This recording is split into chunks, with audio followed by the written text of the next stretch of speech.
Bonjour, donc toujours dans le cadre de calcul de la base imposable, on passe aux charges non déductibles, l'article 11 du Code général des impôts.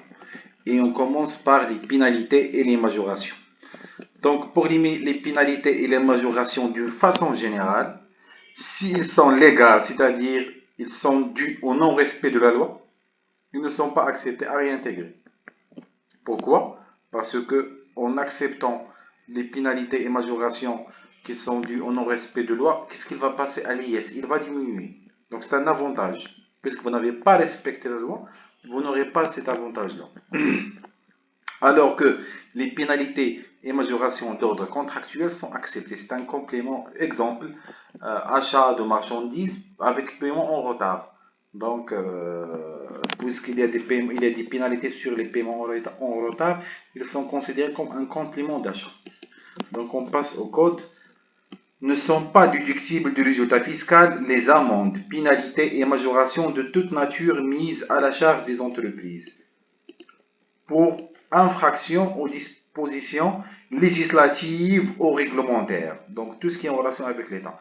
Notamment celles commises en matière d'assiette des impôts et taxes, de paiement de dits impôts et taxes, de législation de travail, de réglementation de circulation, de contrôle de change et de prix.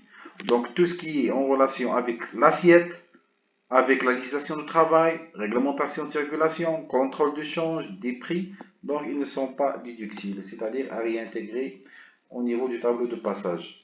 Toutefois, les dispositions du paragraphe ci-dessus ne s'appliquent pas aux indemnités de retard tel qu'il est expliqué par le Code de commerce. Donc tout ce qui est en relation avec le commerce, c'est-à-dire le contractuel, là ils sont déductibles. Donc on passe maintenant au paiement en espèces. Donc ici, la politique fiscale, il vise à orienter, à influencer notre culture. D'accord? Donc ici, le fisc, il vous dit d'une façon générale, si vous voulez bénéficier de la déduction de toutes les charges, passez par la banque. Si vous passez par caisse, il y a des conditions. Donc, ne sont pas déductibles du résultat fiscal que dans la limite de 5000 dirhams par jour et par fournisseur. Vous avez 5000 dirhams par jour et par fournisseur en espèces. Si vous dépassez 5000 dirhams, ils ne sont pas déductibles, donc à réintégrer. Sans dépasser 50 000 dirhams par mois. C'est comme si on vous donne 10 jours sur un mois. D'accord? Donc 10 jours de paiement en espèces, à condition que chaque jour ne dépasse pas 5000 dirhams par fournisseur.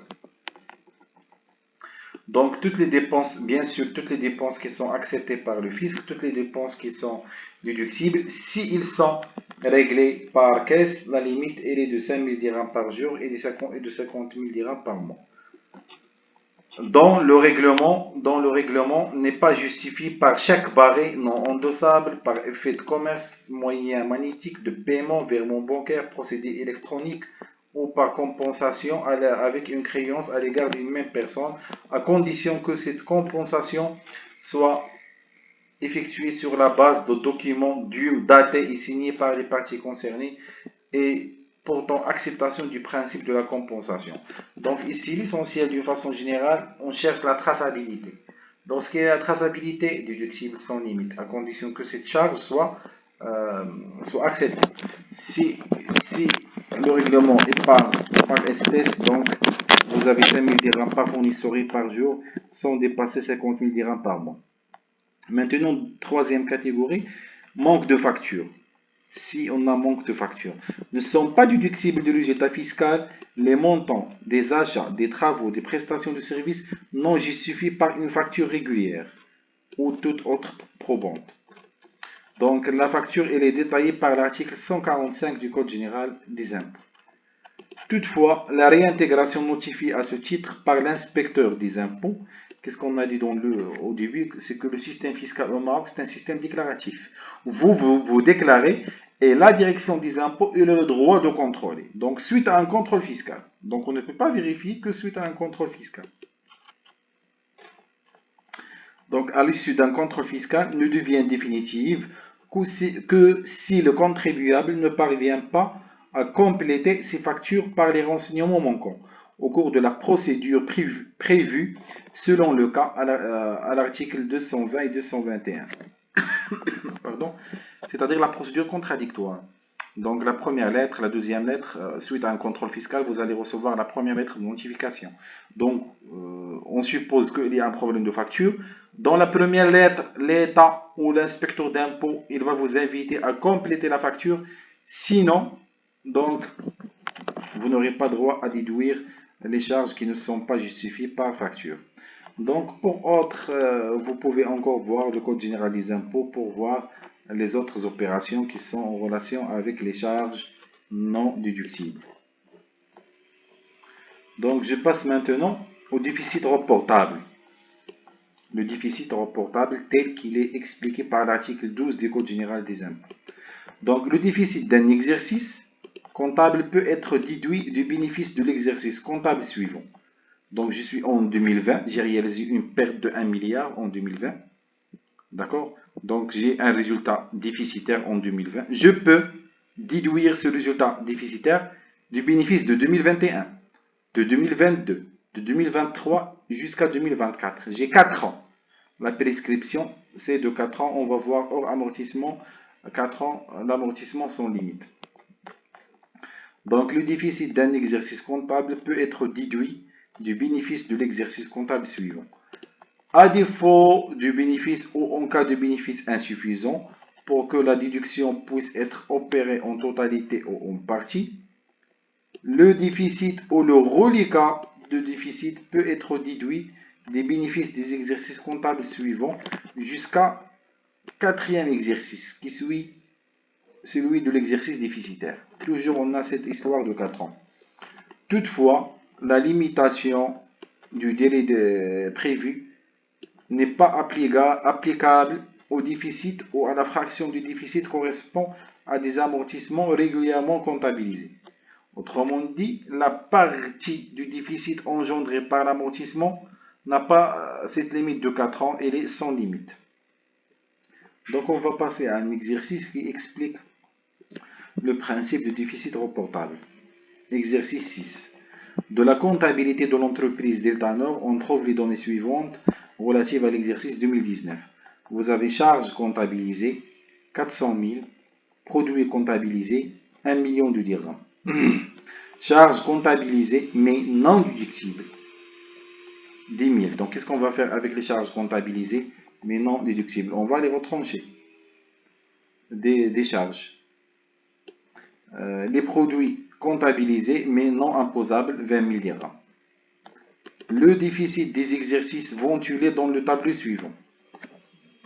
Donc, on a une entreprise qui a réalisé en 2014, 2015, 2016, 2017, 2018 des déficits. Vous avez déficit hors amortissement, sans amortissement, et vous avez ici l'amortissement. Travail à faire, calculer le résultat comptable, calculer le résultat fiscal net. Concluez. Donc, le résultat comptable, c'est quoi? C'est les produits comptabilisés moins les charges comptabilisées. C'est le CPC. Donc, vous avez ici les produits comptabilisés, 1 million, les charges comptabilisées, 400 000.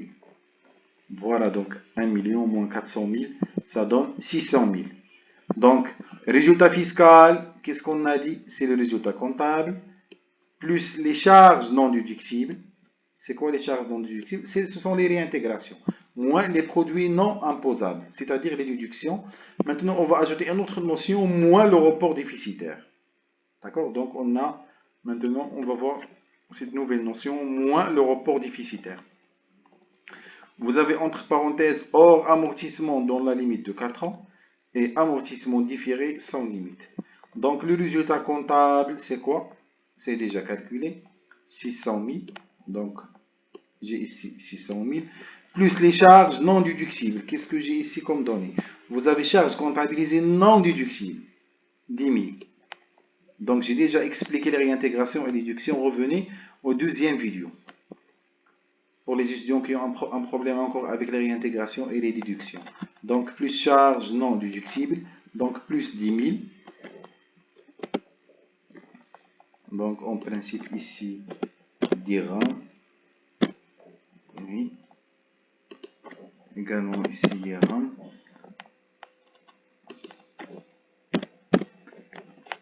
Donc ici, plus les 10 000 charges non déductibles et les produits non imposables, qu'est-ce qu'on a?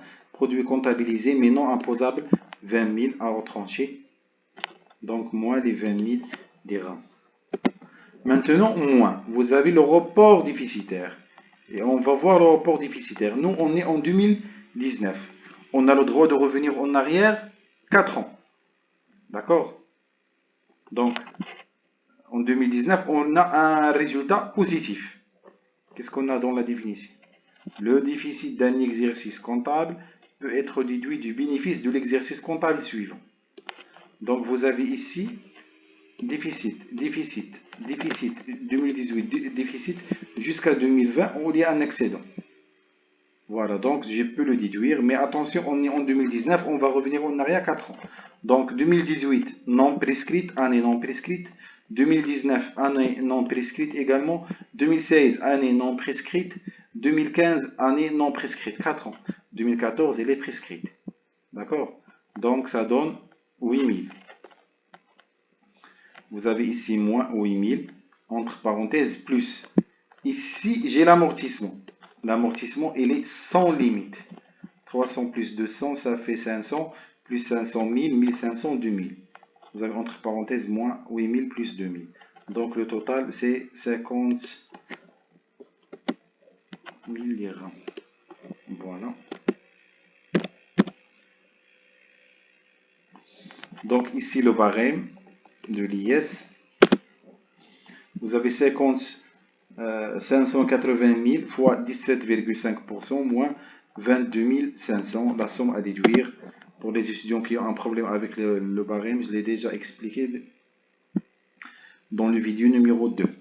Donc voilà le montant de l'IS à payer.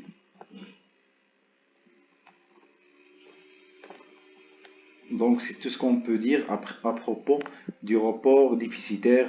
Le déficit hors amortissement 4 ans. Voilà, donc c'est 8000. Amortissement sans limite, ici c'est 2000 dirhams. Donc après avoir terminé avec le déficit reportable, on passe au produit des actions, produits de placement à revenus fixes, les revenus du certificat de Sukuk, les produits bruts perçus par les personnes physiques et la base imposable de l'impôt forfaitaire. Là, c'est l'article 13 du Code général des impôts, l'article 14 du Code général des impôts, l'article 14 bis, l'article 15 et l'article 16. Donc, vous pouvez revenir sur le Code général des impôts pour voir en détail ces produits, mais j'ai déjà fait le résumé de ces produits dans ce tableau-là. Vous avez ici base imposable de l'impôt retenu à la source. Vous avez les articles correspondants. Et vous avez le taux de la retenue à la source, tel que expliqué par l'article 19. Donc l'article 13, il parle de quoi? Les produits des actions, parts sociales et revenus assimilés. Tout ce qui est action. C'est ça l'essentiel pour vous, ce qu'il faut apprendre. Donc le taux, 15%. Ici l'article 14, c'est quoi? C'est les produits de placement à revenus fixes. Tout ce qui est à revenus fixes. Obligations, intérêts, etc. Le taux de retenue à la source, 20%. C'est logique, parce que revenu fixe, pas de risque. Donc, retenue à la source, 20%. C'est comme ça qu'on peut apprendre le taux. Les actions, il y a un risque. Donc, la retenue à la source, elle est seulement de 15%. Les revenus de certificat de Sukuk, la même chose, 20%. Pardon. L'article 15, il est réservé produits perçus par les personnes physiques ou morales non résidentes. On a dit c'est quoi une personne non résidente? C'est une personne qui n'a pas passé 183 jours sur le territoire marocain. Ou c'est une personne qui n'est pas, si elle est une personne morale, ce n'est pas un établissement stable. Donc le produit brut, c'est 10% de retenue à la source si vous êtes une personne étrangère. D'accord? Donc ici vous avez 10%. Bien sûr, on va détailler par la suite ce point dans un autre cours de fiscalité internationale parce qu'il y a ici le principe du convention fiscale internationale qui sont supérieurs au Code général des impôts. Pour l'article 16, vous avez base imposable de l'impôt forfaitaire des sociétés non résidentes. Donc, si on a une société non résidente et qui a choisi l'impôt forfaitaire, il va payer 8%. La même chose, je vais expliquer ceci en détail à travers des exercices dans un autre cours. Voilà, donc comme ça, on a terminé avec la liquidation de le calcul de la base imposable. Donc, dans le vidéo prochain, on va passer à la section 3, liquidation de l'impôt. Merci pour votre attention.